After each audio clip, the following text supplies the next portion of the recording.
Erokamano kuom bedo kodwa ka wadonjo e mesawa mar wechego eko mag ohala. Jopur mawuok e kaunti ma Siaya ochwalo ywakgi kaluwore kod yuto matin ma bende gisebedo ka giyudo kowuok kuom nengo mapiny mar chiemo e chirni ma kaunti no ero. Jopur go eko kotelnegi kod Julius Okoth oyango ni jopur mang'eny oseweyo tijno ero kaluwore kod nengo mapiny ka giywak ni joma wero e puothegi ema nigi yuto maber.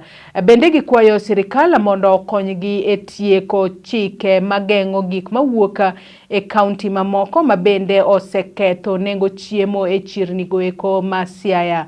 Julius bende okwayo jopur duto e kaunti no ero ma Siaya mondo obed e riwruok kod duol achiel mar neno ni dwachgi kod kwayo margi duto oket e tim. Wach achiel mowuok maduong' e romo ma kawuono en ni jopur te nigi ywak machal kendo gin gi chandruoge mokata cross county mangima.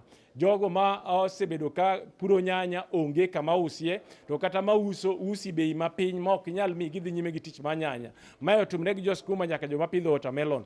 To gigi nyaka dhi nyime, nyaka wadhi nyime ka watiyo. Omiyo koro wadwa riwre kanachiel mondo wabed gi duol manyalo miyowa duol e chiro mondo kik jogo maloko ohala mag tijni kaw thuolo maber ni jopur. Tiende en kik gikaw ohala maduong' moloyo ng'at matiyo matek e puodho timo. Omiyo agolo duol ne jopur duto ma Siaya ni wachako meika kendo waboromo e sub counties mopogore opogore mondo watim romo ni obed achiel, aeto wadhi form union achiel men cooperative madhi bedo go duol makonyo jopur ndalo mabiro e yor uso kata e yor yudo chiro ni gik ma watiyo, mondo japur gikone obed ne notiyo mni puothe to jalo mabo uso bende onge bed ng'at machielo, mondo wan manga kwa konyo generation mabiro kik abandon kata kik we tich mar pur.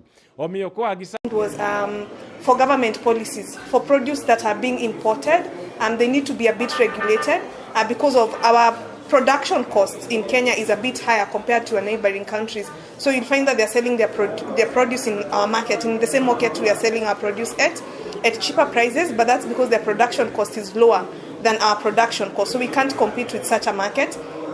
How they can mitigate losses, so crop protection, so their inputs like let's say pesticides, they can be a bit regulated for Kenya as well, such that they're not as highly taxed. That way they are cheaper for the farmers to access. And like things like let's say lime, they can be added as part of an agriculture input. The other reason for our produce is that we have like quite degraded soils. So there's a problem already with our soils, like they are a bit acidic, so they cannot support as much production as we can. But then if farmers are organized in groups, their production is a bit higher because then it's aggregated production instead of individual.